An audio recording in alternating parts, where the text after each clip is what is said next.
Howdy YouTube, what's going on everybody?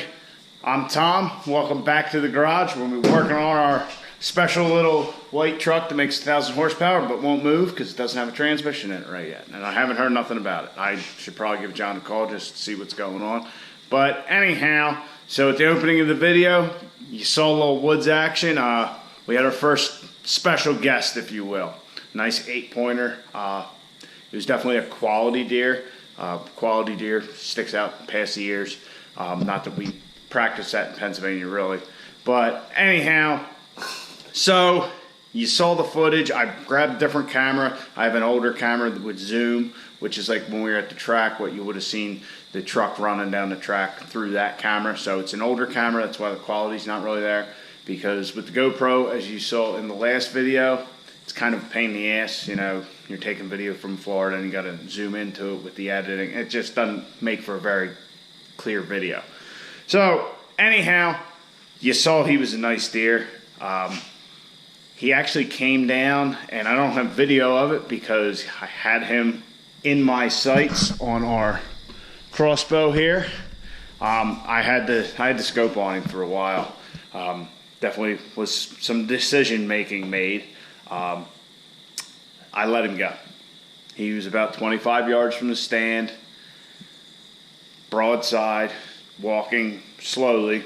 I mean, I had ample time to take a shot. I mean, I was ready, and I just decided that it's the third day of the season. They haven't hit the rut yet.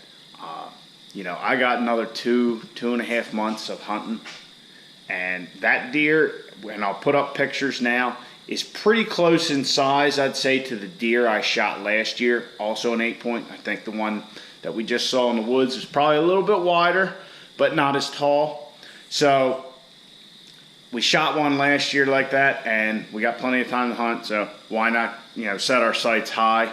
And only time will tell whether this was a good decision or not, but my blood was definitely pumping. I was, now I kind of regret it a little, but you're always going to have that, you know, when you have a deer like that come across you. But hey, we could end the season with a nice big 10-point, or we could end up with zilch. So who knows? But we've had success so far with seeing deer every night.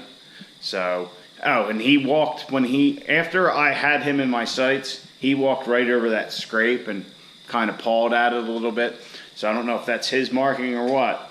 So, you know, we might be able to see him again later in the season. So who knows? Anyhow, I know a lot of you probably think I'm nuts, and right now I kind of think so too, but that's just how it is. You know, you got to make those decisions, because in Pennsylvania, you get one buck.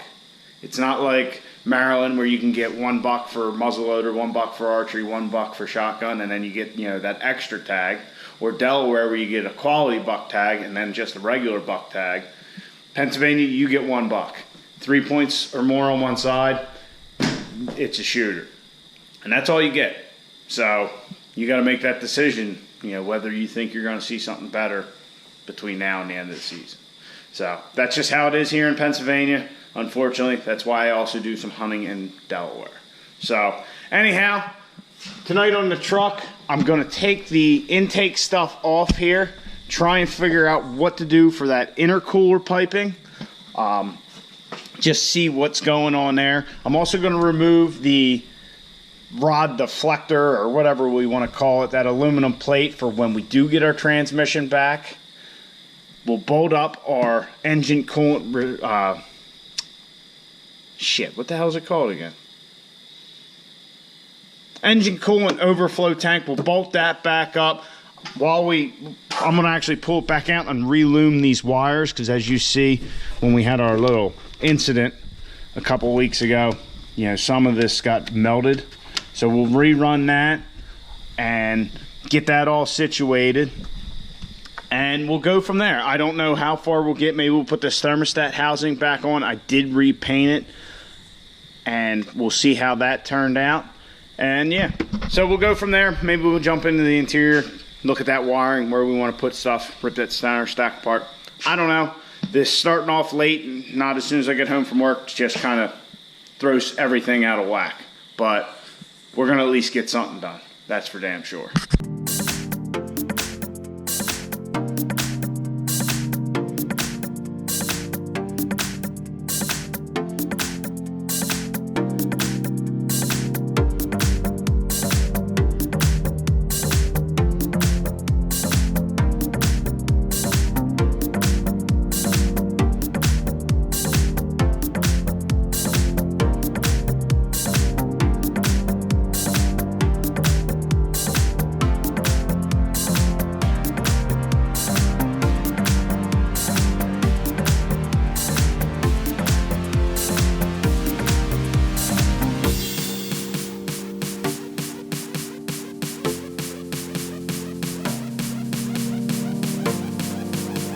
I retract my statement from the last video saying this pipe wouldn't work. Looks like the pipe actually lines up pretty good with everything. You know, I had the compressor cover loose, this elbow loose, and I mean, we got a good clamp here. You know, a little bit of room there between the two. Same over here, you know, everything lines up pretty good. The only problem is our blow-off valve, which I put on the top there, is rubbing the coolant pipe. I'm not real excited about that. And this pipe, I don't know if you guys could see it, but it does have like a little offset here. So if we roll it, that's going to take, you know, screw up our alignment. So really, I guess we're going to have to come up with something else, because it would be way too hacked up if I cut that flange off and moved it to the top. And yeah, we're gonna have to figure something else out. I mean, I'm gonna leave this on here for the time being. But another thing, when I took the blow-off valve off the other night, our O-ring was screwed up, so I'm gonna have to make a new O-ring for that. But yeah, so I just messed around with that intercooler pipe to figure out that yes, it'll work, but not for us, because we can't have those two things rubbing. Wearing a hole in the coolant line would not be good. That, and you know what, now that I think about it, I forgot I even did this. I zip tied the air conditioning line down last night when I was working on it, just to see about fitting it. So that was a big waste of time. I'm going to take this all back off and try and figure out a better game plan of what to do. I mean, really, I guess what we need is to come out of here and offset down and over, and then come into the intercooler that way. Yeah, I completely forgot about that line being zip tied, and that we have that fucking blow off valve because I took it off earlier. Yeah, alright, so we're gonna go back to where we started, kinda, and yeah. Oh, another thing we gotta figure out is this coolant line here that goes to that line back there. Right, where is it? Right here. We gotta figure that out eventually. Alright, bunch of little shit, nothing major, just little dumb shit, but we ain't got transmission, so we ain't gotta worry.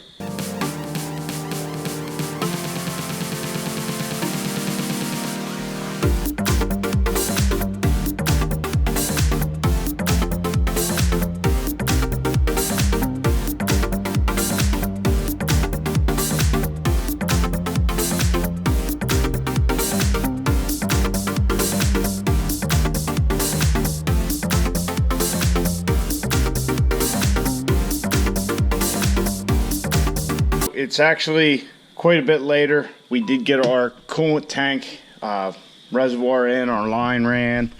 Yeah, I got busy wiping stuff down and trying to figure out what I'm going to do here for this pipe. I have an idea that I'm not sure if I'm going to do or not, but definitely going to be an offset here, and just try and make a nice smooth transition on our pipe and try and keep it away from everything, and, you know, have our blow-off valve on there, which I'll have to get another flange for.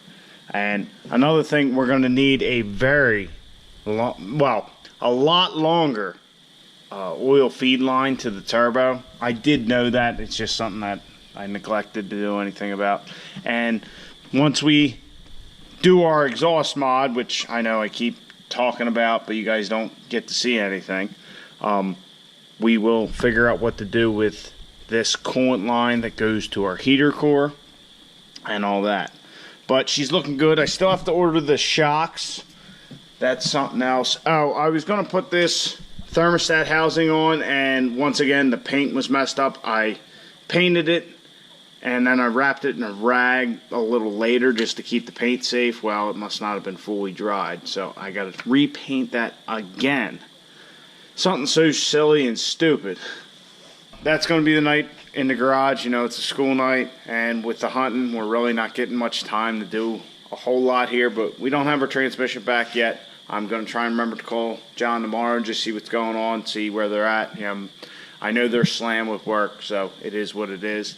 But I'm definitely digging the second or twin position on the turbo. it definitely looks really good. But we got to get our wiring done. As you can see, I had ran some wires when we first put in our fuse block into the interior of the truck, so that way we can hook up our switches and all later. So that's something else I want to get done. Just a bunch of little shit that we need to do, and you know, only having a couple hours a night to work on it really slows down progress. But it is what it is. Things not going anywhere. So yeah. But like I said, I was cleaning stuff up, so you can see I've got a little bit cleaner, but it's still filthy in there. It's amazing how much dirt is on this thing from previously. So, alright. Hope you guys enjoyed the video. If you did, please like it. Subscribe to the channel.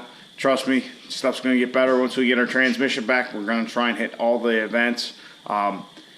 It's the beginning of October now, so really we got like a month and a half, maybe. It's all kind of weather permitting, and with how mild our summer was, I personally think we'll have a pretty bad winter, especially considering our winter last year wasn't bad at all. So it might be we get the truck running and maybe get to the track once or twice and that's it. But hey, that's more than we've been this year so far. Anyhow, have a good night. Get out in your garage, get to working on your truck.